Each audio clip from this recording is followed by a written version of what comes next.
первая моя такая выставка, но самая какие-то секции, музыкальную школу, например. Своей профессии.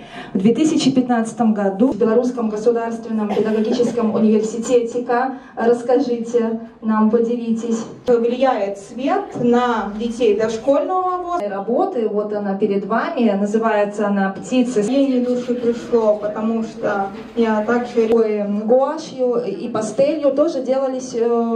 И там также я побывала в горах. И интересен очень материал.